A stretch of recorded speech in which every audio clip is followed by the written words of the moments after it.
I'm Maria Menounos, and you're tuned in to AfterBuzz TV, the ESPN of TV talk. Now, let the buzz begin. Holy cow, Better Call Saul fans. This has been the episode we have all been waiting for. Season 5, Episode 8, Bagman, directed by the creator himself, Vince Gilligan. I'm still in shock. Yo soy abogado, Ryan Nilsson, and I just want to introduce this incredible Justice Team panel.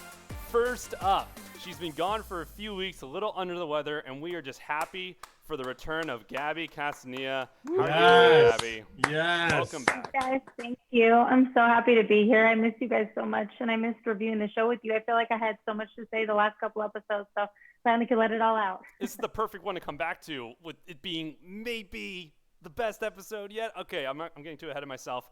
We also joined by Lauren Kling, massive fan of this. He's doing a ton of after shows right now. Lauren, how are you doing? I'm a little loopy because I've been doing after shows all day, 3 different shows, but this episode was a great way to end my evening. You know what? Why I agree. I think this might be one of the best episodes of the entire series because we're in the desert. And when I think of the desert, we think of Walt and we think of the RV and how Breaking Bad all started. So that's why I'm really excited about this episode. And lastly, we got Sean McHugh, the actor, writer extraordinaire, and he's got a new setup down here. Sean McHugh. I don't know about you guys, but my money room is way bigger than that. I'm digging the tunes, which we got that sound drop in the episode. Sean, how you doing? And no, I am not Slim Shady. I'm actually the original OG, the guy that he stole it from, Labi Sarithe. So there you go. There you go. A little trivia there. Guys, we got to get right into this. I mean, we got an hour and 15 long episode today. Was this, I want to do overall thoughts, but I got to include there, was this the best episode of Better Call Saul yet? Lauren? You know, it's hard to call anything the best episode.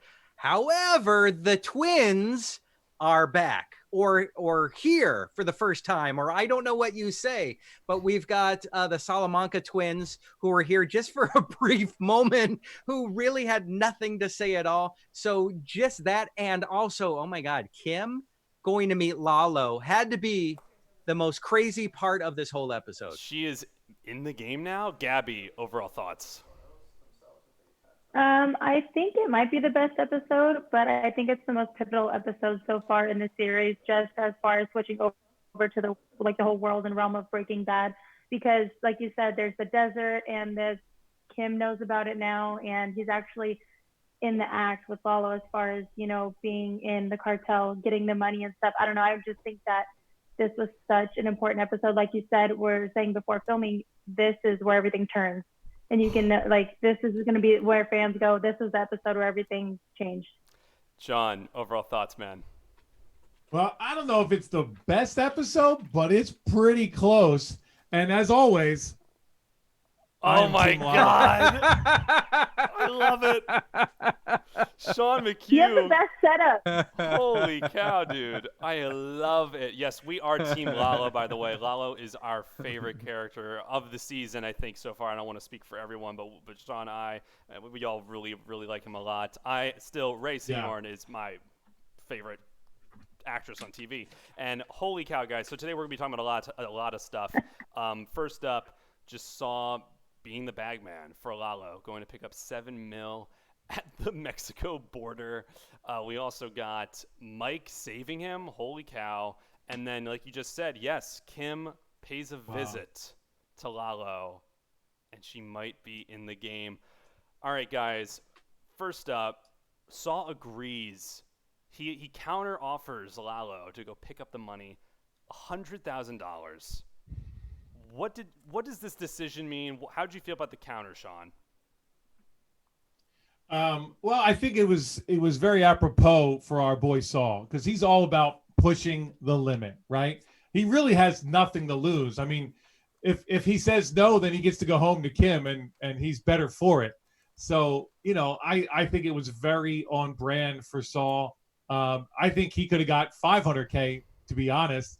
Yeah. I mean, he kind of Lalo. I like how Lalo kind of was like, almost thought about it, right, or played like he was like it actually mattered. Yeah. And then of course it's like, no problem, done. We'll see you later. Oh my God, did the greed get the best of him there, Gabby? Oh. Yeah, I think it did. I think that he was just focused on the money aspect. I mean, it's just typical him, but I think a lot in this episode you see the battle of himself. Like he's been going through this whole series of battles himself. Like, should I be doing this? And I think he learned his lesson when by the end of the episode, like thinking I might have made a mistake here and maybe Kim was right. I don't even know if the end of the episode. I think the second he got pulled over, he was learning his lesson. Maybe Lauren, was this a tipping point for Saul? Greed? What are your thoughts?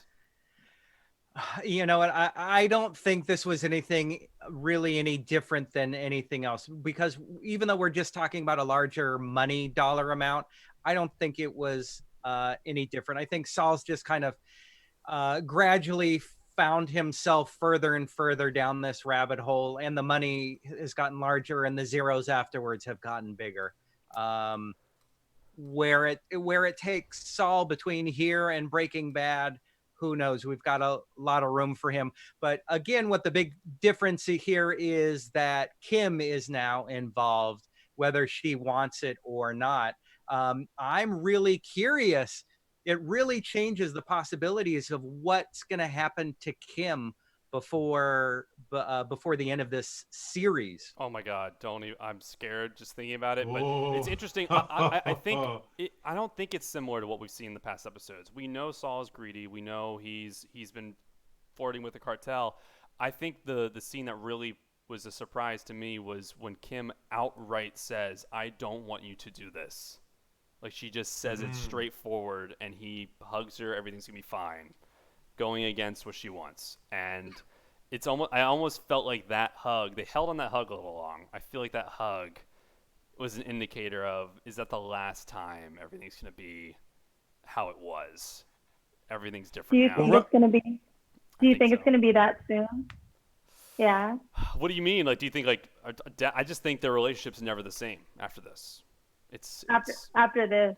Yeah, after that hug, it's all changing. I mean, Sean, he goes. Well, I was gonna say.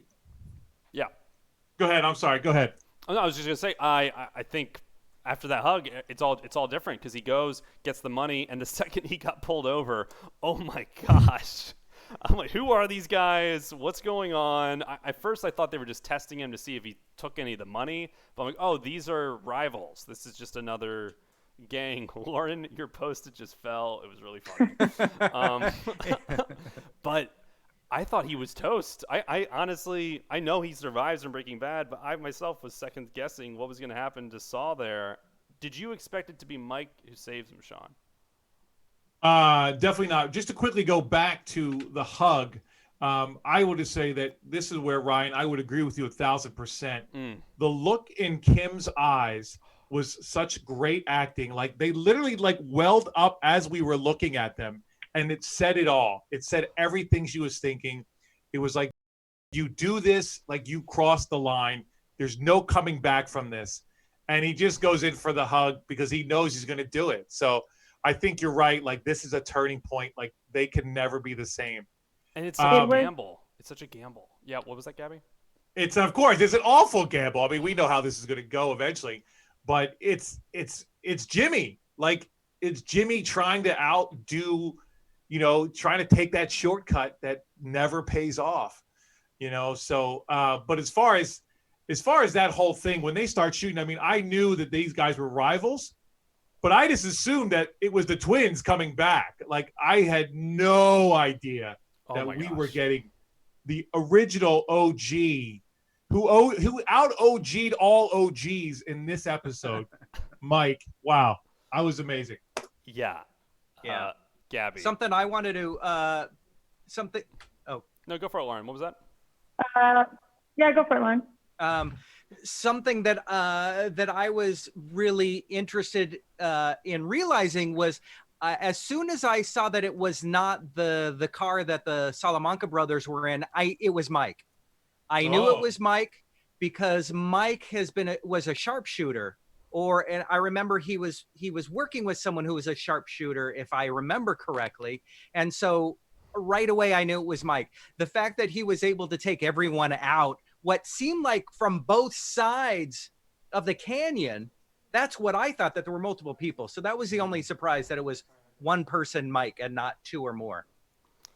Yeah, I didn't expect it to be Mike. And we get the payoff with the gas tank. Like, he had a tracker in there. We know after the car ran out of gas, and that just paying back from other seasons. Yeah, that's why he took the little gas pump canisters. He was tracking Saul. Wild. It's funny. I remembered the whole thing, but I didn't put the two together. Wow. Yeah. Okay. Thank you for doing that, Ryan. Just paying homage to the other seasons, and it makes perfect sense too. But oh my gosh, when the car died, when the alternator went, I was like, I've been there. Happened in my car last year. Not with a bullet though. I could not believe they were gonna push the car over, and he even gets his mug, and there's a bullet through the mug. Oh my gosh, guys. Gabby, thoughts on the trek home, the walk? The part that got to me the most, besides the urine in the bottle, is the fact that Mike said that Kim is officially in the game now. And I was like, oh crap, here it goes, everything's gonna change. And he messed up by telling Mike that she knew about the stuff that was going on. That broke my heart, hearing, oh, Kim's officially in it. I was like, damn it, why did you tell him? Why did you say anything? But I don't know. I also think that it was a pretty great episode as far as like the walk home, because it showed the dynamic between how much Mike and Saul or Jimmy have gone through before Breaking Bad. So that shows their whole like going through all that together. They both did the ugly cry at the end of it. Did you see that? They both did the ugly cry because they were so defeated and exhausted. It was a great scene. All right, yeah, we got to break into everything about Kim. Just first off, just want to shout out the live chat again. We're live every Monday, 7 p.m. Pacific Standard Time. We got Michael Marciano in the chat, Cody Briner, Lauren Nilsson, DJ Will, John Ulett Jr. Someone saying, wait a second, the opening scene had to be either Jay Leno or Jerry Seinfeld's garage with all those cars. Nice. Guys, Kim, Ray Seahorn, Kim, my girl, she's in the game now, and Saul knows it, and I think she even knows it. Thoughts on her visiting Lalo, and just not, I mean, I don't think she should have known any better. Like, what else was she going to do? Right. Well, you know, oh, go ahead. No, I was gonna say, I mean, I was sitting there watching that, and I was like, what would I do? I mean, I don't have as many like guts as she does to go and visit Lalo, but you could also see the pain in her eyes when she's sitting there and trying to remain calm or act tough or hard in front of him and be like, I will do this and this, and no, the cops will never find out. But when she gets quiet and she's just looking at him, you could just see her eyes, kind of like you mentioned before, her eyes, like the pain in her eyes when Jimmy's gonna, make the decision to go get the bags of money. You could just see the pain in her eyes and how she is freaking out. And that brings me to think that she really does still have, feelings and cares about Jimmy more than we think, or she lets off during the whole show. Oh my gosh. I mean, yeah. And I was going to say that what I noticed, I didn't notice her eyes, but I noticed her breathing. She's very collected and talking to Lalo like, I got this. But then when she's done talking and waiting, her chest is just going in and out. And then there's that sigh. And you could tell that was the wife, that was the caring part of Kim wanting to save Jimmy. Oh my God. Well, for me, this scene is why I am Team Lalo. because this guy doesn't blink, right? Like he potentially has lost $7 million if Jimmy doesn't, or Saul doesn't show up. And he has his wife, like, who he's impressed with. I will give him that. He is impressed with Kim in this scene. Like, wow, you came all the way down here and talked to me. Like, that's pretty gangster. But through all of this, he's not budging. Nothing phases this guy.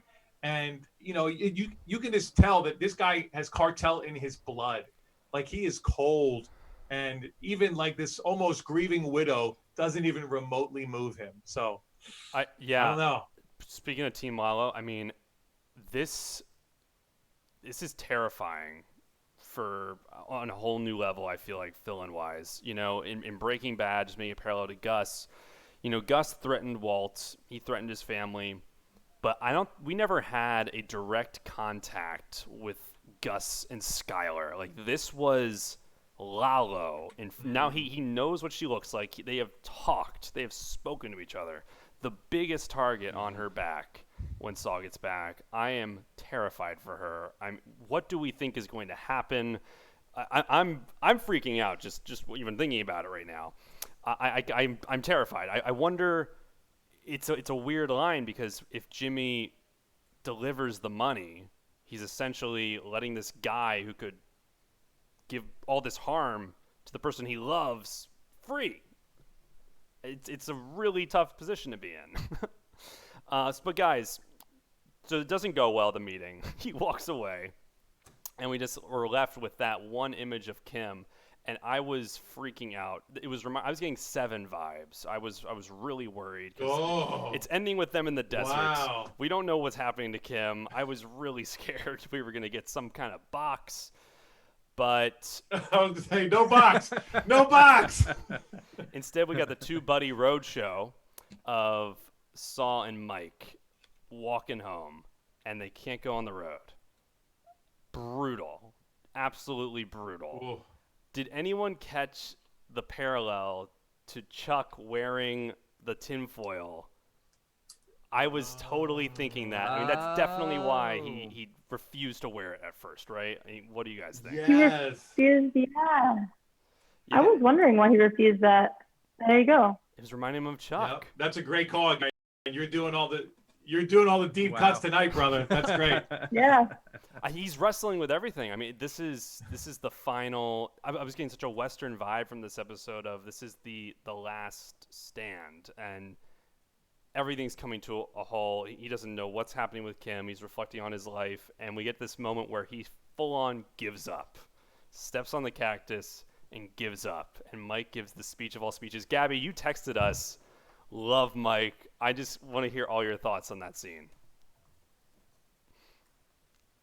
Oh, the scene where he was like, "You want to know why I do this?" And then tells him, because I was questioning, how is Mike still going?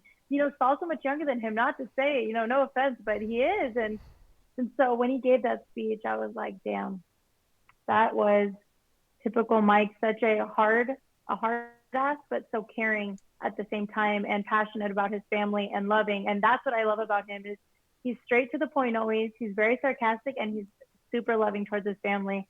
I don't know. I'm obsessed with this character. I think he's adorable. I love him. Yeah. Lauren, thoughts on just the buddy, the two buddy tour? Well, it wasn't like a Seth Rogen, rom-com or something like that. Oh God, Seth Rogen and Barbara Streisand. It wasn't like that. But Mike is a badass. That character could have been in any 1970s, 1980s cop TV show, like Streets of San Francisco, Starsky and Hutch. He's just kind of got that that cool low voice, kind of let's just get this shit done kind of thing. That's what really draws me to Mike, and it makes me think back to what other projects that he's worked on. The actor, yeah, I mean, incredible performance. I think his monologue to Saul there was maybe my favorite delivery he's ever given. I mean, Sean, you're an actor. What did you think of his performance in that scene, and just maybe throughout the entire episode also? Yeah, I mean, the thing about Mike is he's a man of few words. So when he gets like a monologue like this, it's pretty awesome, because we know he can do it, and then he just comes through and he delivers. I mean, this whole buddy thing of it's like the idiot and the guy that knows what he's doing, right? I mean, it's classic buddy stuff, trying to survive. One guy knows what he's doing, one guy has zero knowledge of what he's doing. I mean, the thought he was going to like dig through the desert and bury the money, right? Like, oh, and I'll remember this tree. That whole thing. I mean, it's like, I just love it. Mike's like, it's not gonna work. Not gonna work. And of course, it doesn't work. So, but I will say, hats off to Saul though for him being like, we got to end this. I can't do this anymore. Like, you got to take him out, bro. You got to use all your skills, and we got to be done with this because I'm drinking my own pee, and I don't know what's going on anymore. Oh my God, he gets to his wit's end, and it's almost like that was a vulture in the sky, that red car throughout the entire episode, and every time it came by, they just had to hide or wait it out. And yeah, when Saul's just had enough, he quits. He's at end. And he pulls on the tinfoil he refused to wear and just goes out as an open target decoy. Oh my gosh. There's just so much you could read into on that scene. So many symbolic parallels, and just Mike with the gun, and he missed the first shot. When he missed the first shot, I was like, oh my gosh. The amount of tension that they can conjure up in this show is unbelievable. And then he drank the pee. Well, actually, I had a question. Did he miss, or was there two guys in the car? Oh, great. I think I wasn't sure if there were two guys. I think there was I just know there was one. initially one guy, but okay. Well, when I was trying to see, I'm like, are there two guys? No, there was one survivor. The No, one I know guy- that. Yeah. I remember that. I just didn't know if he went and got somebody else. I couldn't tell when they did the close-up. When he first took that shot, I thought, maybe, is there another guy? Is that why it's two shots? But you're right. The way I think about it now, the way he kind of took a breath and was like, you got to get this, Mike. You're right. I think you're right. So because he's, as a sharpshooter, he's got to deal with a moving target and wind and velocity and everything, all those other technical details. So, and then it's drama. But that car flip was one of the best car flips I've seen. Oh. Again, since those TV shows like Streets of San Francisco and those cop shows from the 80s, that was amazing. Who do you guys think that other branch of like the cartel was? Do you think those were Gus's guys? Like, who do you think that was? What group are they with? Do we have no idea? I'm not sure, but I don't think it was Gus's people, just because he wants to be clean of, if anything happens to the money or anything dealing with Lalo. I feel like they're like, he's instantly the target, like he mentioned. And so I don't think it was his people, but I'm not sure. It's not like, you couldn't recognize any of those characters, any of the people. Yeah, maybe it's just another group. I don't know. It could be another branch of the cartel that maybe. Hey, Ryan. Yeah. What was that, Sean? I'm sorry to interrupt. I'm sorry to interrupt. On a technical level, you're a little choppy video-wise, just so you're aware. I don't know if you're. Oh, thanks. Jeez. Well, then let's move on to the next topic. Let me know if it keeps happening. Okay. Sorry. All good. Yeah, it's this. Everybody else is smooth and you're choppy. I'm a little choppy. Okay, sorry guys if I'm a little choppy. Well then, let's go on to the very end. The very end. So they're walking home. They're more than halfway. Guys, where do we leave off with this? What do we think is going to happen next week? I'm not full on predictions, but we end right there with just Saul and Mike walking home down the road. They obviously are going to make it, but what are the decisions that are going to have to be made? I know they're going to pay to get Lalo out, but are there going to be any second guessing? What do we think is going to happen here? I mean, I'll just start. This is a major turning point, like we kind of mentioned from the beginning. Everything has changed. I think Saul really understands what he's dealing with and the world that he's in. I think he had some inklings before, but this really brought it home. And the fact that if Mike doesn't show up, we never see him again. So this really is a huge turning point for him. And I think also for Kim as well, like, this is the guy you married, the guy that decided that this was a good idea. And this was probably his worst idea of this whole series. was going down and getting this money. So, yeah, this is we got 2 more of these, and I think they're going to be nonstop insanity. Loving that, Sean. Lauren, where do we go from here? What's the next move?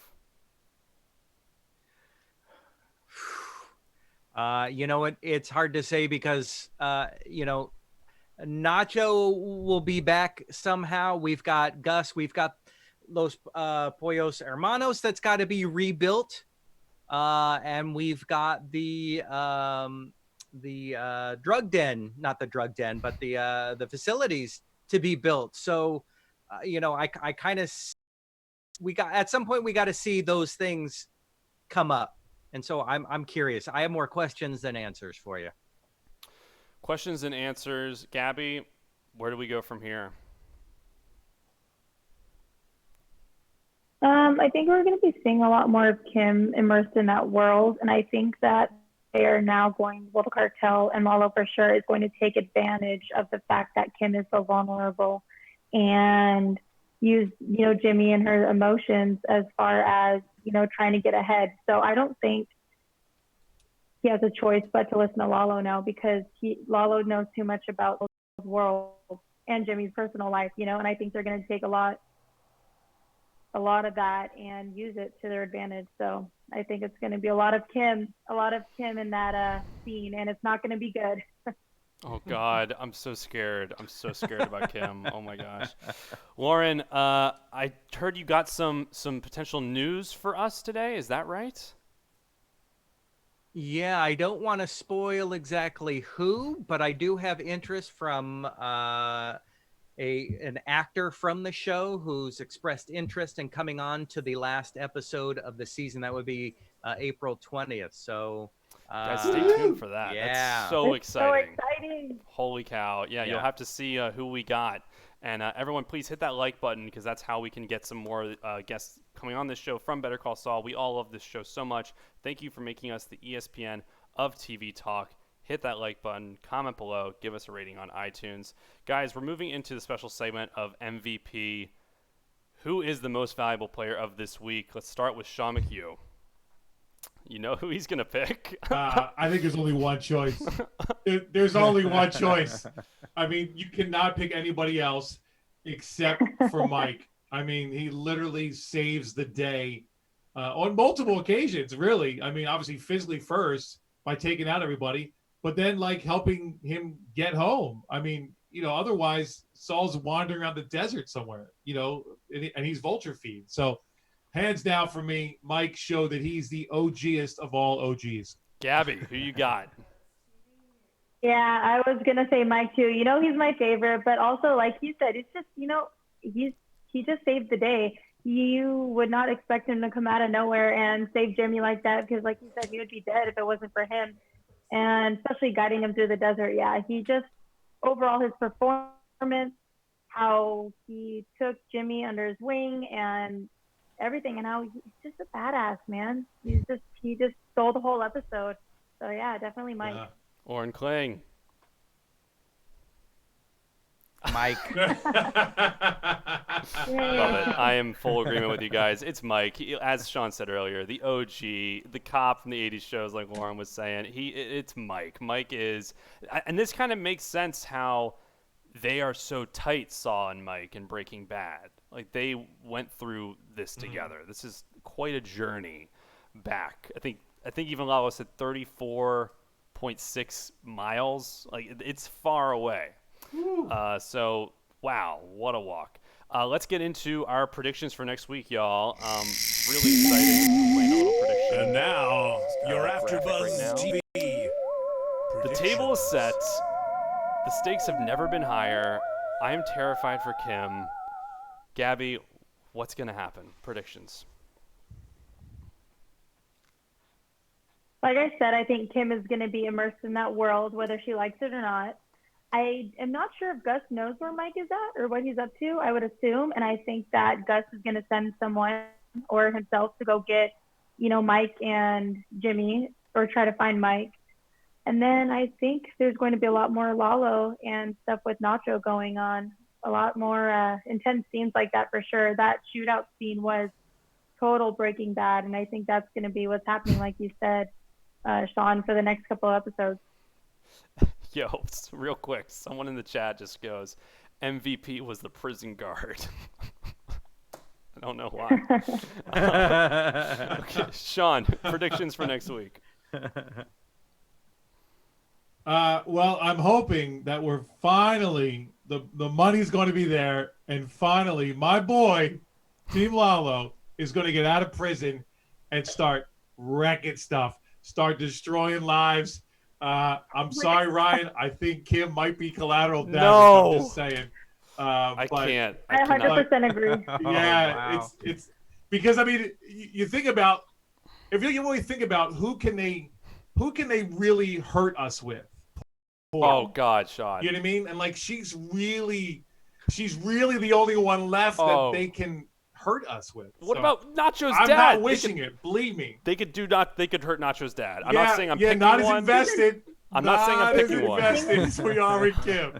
Dude, I will. So- if that happens, that I'm will just be. saying it's not looking good. It's That not will looking be a good. rough after show if that happens, okay? I will be emotionally compromised. I don't know how. Someone's going to need to take the stick because that will be a rough day if that happens. God forbid. God forbid, Sean. Lauren, what do you think? I'm not wishing it. Know that I'm not wishing it. Oh, gosh. My prediction: Nacho drives in his car to pick up Mike and Saul. Oh. That's good. Okay. That's my prediction. His Mustang, I think. Isn't it that? Yeah. Yeah.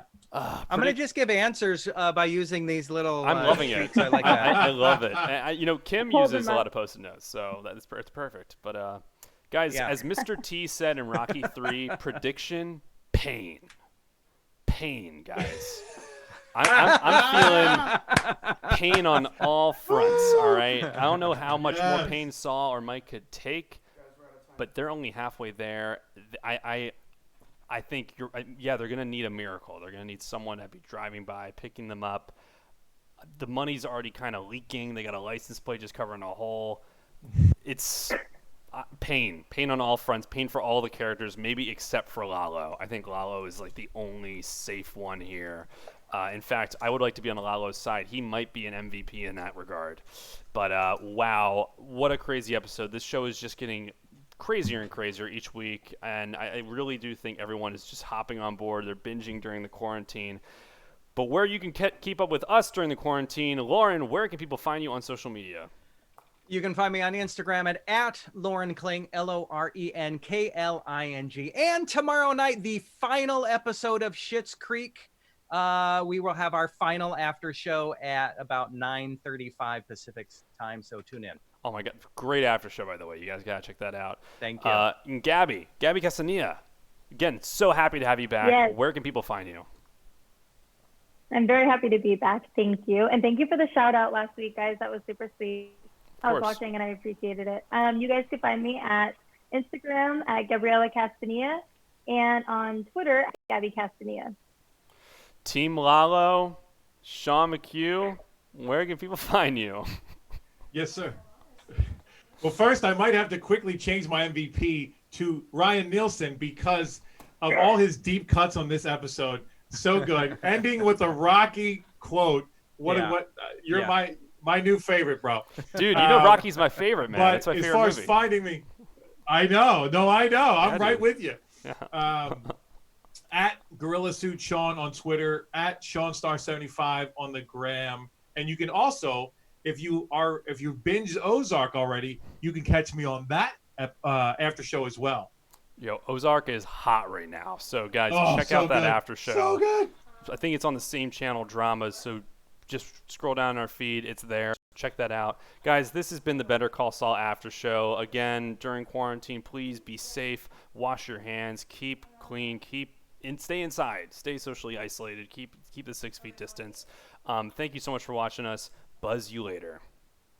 Our founder, Keven Undergaro, and me, Maria Menounos, would like to thank you for tuning in to AfterBuzz TV. Remember, we're not just the first, we're the biggest in the world, and we're the only destination for all your favorite TV shows. Whatever you crave, we've got it. So go to AfterBuzzTV.com and check out our lineup. Buzz you later. The views expressed herein are those of the hosts only and do not necessarily reflect the views of AfterBuzz TV or its owners or principals.